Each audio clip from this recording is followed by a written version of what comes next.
नमस्कार दोस्तों। आज बात करेंगे जमानत की।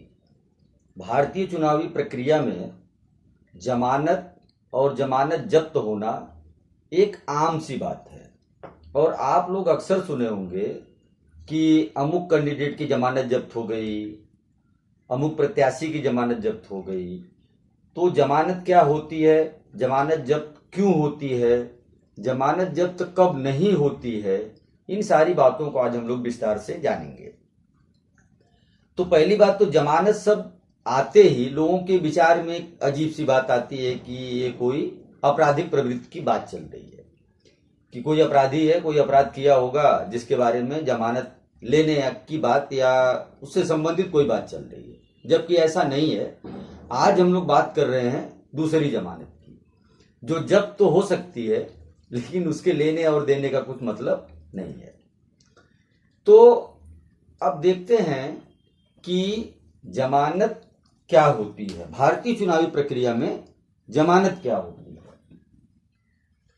तो भारतीय चुनावी प्रक्रिया में जमानत का मतलब ये होता है कि जब चुनावी प्रक्रिया में हम जाते हैं तो पर्चा दाखिला होता है।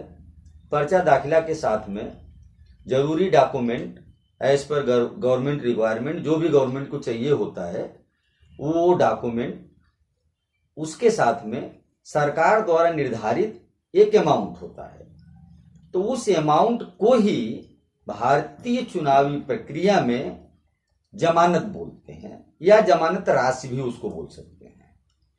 अब देखते हैं आगे कि जमानत राशि कितनी होती है।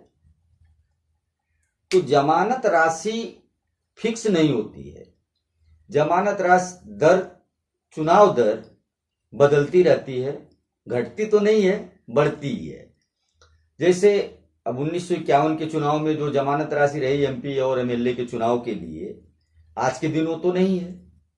आज के दिन 2019 के चुनाव में पार्लियामेंट्री चुनाव के लिए यानी एमपी के चुनाव के लिए एक कैंडिडेट को 25,000 रुपए की जमानत राशि रिटर्निंग ऑफिसर के सामने जमा करना पड़ता था। यानी ये सरकार द्वारा तय किया गया था, चुनाव आयोग के द्वारा तय किया गया था कि एक पार्लियामेंट का चुनाव लड़ने वाले व्यक्ति, एक चुनाव लड़ने वाले कैंडिडेट को 25,000 रुपया जमानत के रूप में जमा करना पड़ेगा।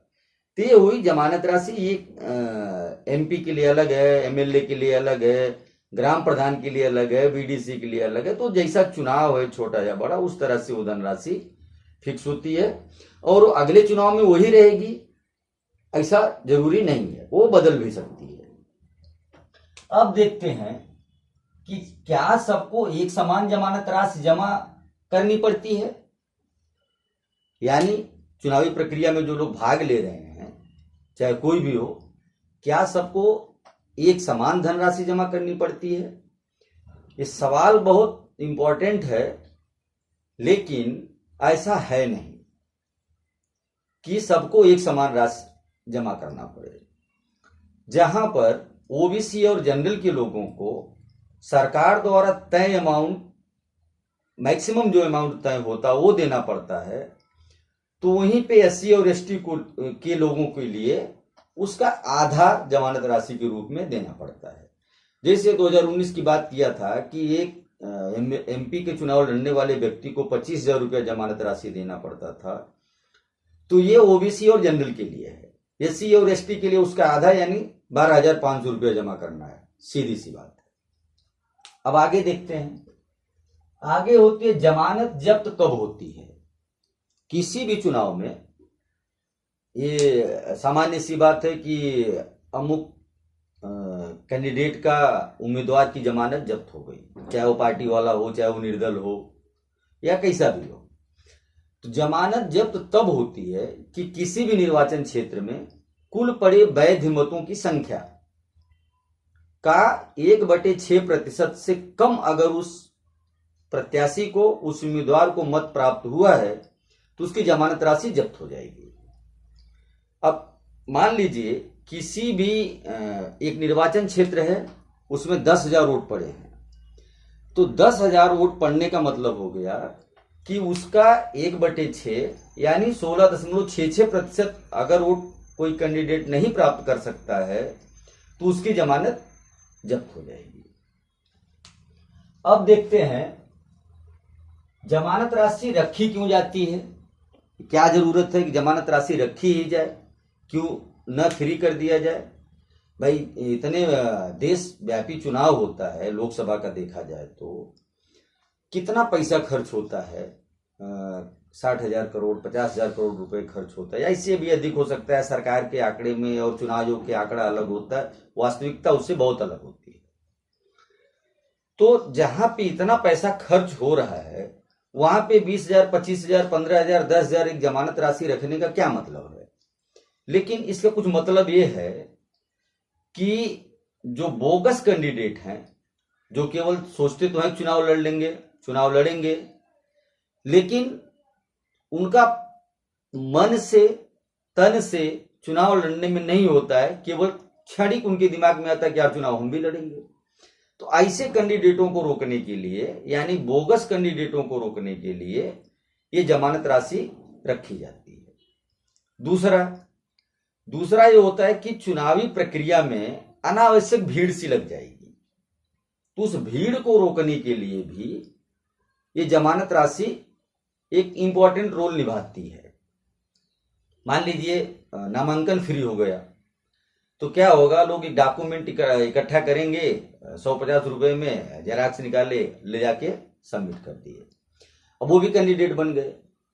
दूसरा क्या होता है, अगर इस तरह से कैंडिडेटों की संख्या बहुत ज्यादा हो जाएगी किसी भी निर्वाचन क्षेत्र में, वो किसी भी स्तर का चुनाव हो, तो चुनाव कराना, चुनावी प्रक्रिया में थोड़ा सा दिक्कत महसूस होगी, प्रॉब्लम होगी।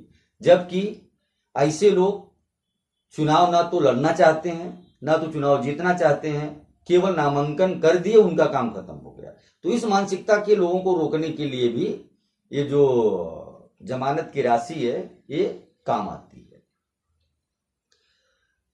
तो अगर जमानत राशि जमा करके कोई चुनाव लड़ना चाहता है, बैलेट पेपर जमा करके चुनाव लड़ना चाहता है, तो ठीक है, चुनाव लड़े।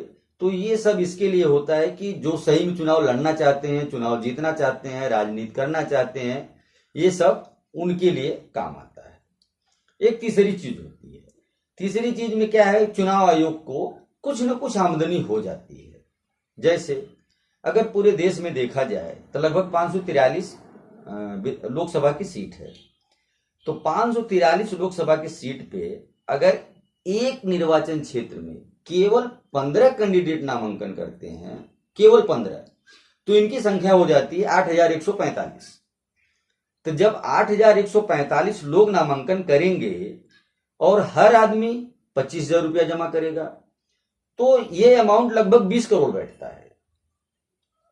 अब बोलेंगे कितने बड़े चुनाव में 20 करोड़ का क्या मतलब है। बात बिल्कुल सही, 20 करोड़ कोई मतलब तो नहीं है, लेकिन नहीं, जहां कुछ नहीं होता वहां कुछ तो है। सरकार, चुनाव आयोग को 20 करोड़ मिल गया, अब उसमें से कितना वापिस करेगा, कितने लोग अपनी जमानत बचा पाएंगे, कितने लोग अपनी जमानत गंवा देंगे, ये तो रिजल्ट आने के बाद पता चलेगा। तो ये भी है कि चुनाव आयोग को कुछ न कुछ आमदनी उससे हो जाती है। अब इसके बाद देखते हैं कि वे 5 कौन सी शर्तें हैं जिनको पूरा करने पर कैंडिडेट की जो जमानत राशि होती है वो वापस मिल जाती है। तो 5 शर्तें हैं, उनमें से अगर कैंडिडेट कोई एक शर्त पूरा करता है तो उसकी जमानत की जो राशि हो वापस उसको लौटा दी जाती है। पहली शर्त यह है कि कैंडिडेट चुनाव जीत जाए। चुनाव जीत गया तो भाई विजयी प्रत्याशी है तो उसकी जमानत राशि ऐसे वापस मिल जाएगी। लेकिन अब मजे की बात यहां देखिए कि अगर वो 1/6% से कम वोट पा रहा है लेकिन विजयी है तो उसकी जमानत राशि उसको वापस मिल जाएगी। लेकिन अगर कोई उम्मीदवार 1/6% से कम वोट पाता है तो उसकी जमानत जब्त हो जाएगी। तो ये विरोधाभास थोड़ा है, लेकिन अब वो विजयी कैंडिडेट है तो इसलिए उसको मिलेगी। तो पहली शर्त क्या हो गई कि कैंडिडेट को चुनाव जीतना चाहिए। दूसरी शर्त, नामांकन पत्र किन्हीं भी कारण से निरस्त होना चाहिए। अगर उसका नामांकन पत्र किसी कैंडिडेट का निरस्त हो गया तो उसकी जमानत राशि उसको लौटा दी जाएगी। तीसरा, दुर्भाग्यपूर्ण है लेकिन सही है, अगर चुनावी प्रक्रिया के दौरान किसी कैंडिडेट की मृत्यु हो जाती है, कारण कुछ भी हो, तो उसकी जमानत राशि उसको लौटा दी जाती है। 3 हो गए। चौथा हो गया, 4 हो गए, सॉरी। 5वां क्या है, जिन जिन कैंडिडेटों ने 1/6% मत प्राप्त किया है। अब यहां बार बार बात आती है कि 1/6% मत, 1/6% मत, तो यहां पे मतलब ये है 1/6% का कि जो वैलिड मत है, मान लीजिए किसी निर्वाचन क्षेत्र में 11,000 वोट पड़ गए, 11,000 में 1,000 वोट कैंसिल हो गया, कैसे स्पष्ट नहीं है कि आदमी किसको वोट दिया है, इंक इधर की उधर लग गई, ऊपर का नीचे हो गई, तो उसमें क्या हो गया, वो वोट निरस्त हो जाता है। जब वो मत निरस्त हो गया, मान लीजिए कि 11,000 में 1,000 निरस्त हो गया, अब बचा 10,000, तो 10,000 का 1/6% यानी 16.66% अगर कोई कैंडिडेट मत प्राप्त कर लेता है तो उसकी जमानत राशि उसको वापस हो जाएगी। लेकिन मजे की बात यहां पे यह है कि अगर वो एग्जैक्ट 1/6% ही मत प्राप्त करता है तो उसकी जमानत राशि जब्त हो जाएगी। उससे थोड़ा सा ज्यादा जरूर चाहिए। अगर वो 16.66 के बजाय 16.7% वोट पा जाता है तो उसकी जमानत राशि उसको वापस मिल जाएगी। तो ये 5 शर्तें हैं जिनकी वजह से जमानत राशि कैंडिडेट को वापस मिलती है। तो आशा करते हैं कि आप समझ गए होंगे। वीडियो का एक सार ये बनता है कि जमानत राशि वह राशि है जो पर्चा दाखिला के समय रिटर्निंग ऑफिसर के सामने जमा होती है, चुनाव आयोग द्वारा पहले से तय होती है, उसको जमानत राशि बोलते हैं। क्या सबको जमानत राशि से बराबर जमा करनी पड़ती है? ऐसा नहीं है। SC और ST को ओबीसी और जनरल की आधी जमानत राशि जमा करनी पड़ती है। जमानत जब्त कब होती है? जमानत जब्त तब हो जाती है जब कोई कैंडिडेट टोटल पड़े वैध मतों की संख्या से 1/6% से कम वोट प्राप्त करता है तो उसकी जमानत जब्त हो जाती है। वे 5 शर्तें कौन कौन सी हैं जिनको पूरा करने पे आदमी कैंडिडेट को, प्रत्याशी को उसकी जमानत राशि वापस मिल जाती है? तो पहली, कैंडिडेट चुनाव जीत जाए।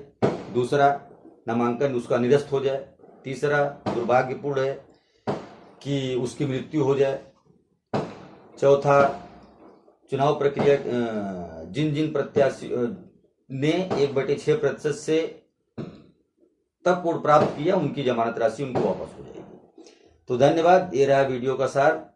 अगर आप को हमारा वीडियो अच्छा लगा हो तो लाइक करें, शेयर करें, कमेंट करें। धन्यवाद। मिलते हैं अगली वीडियो में।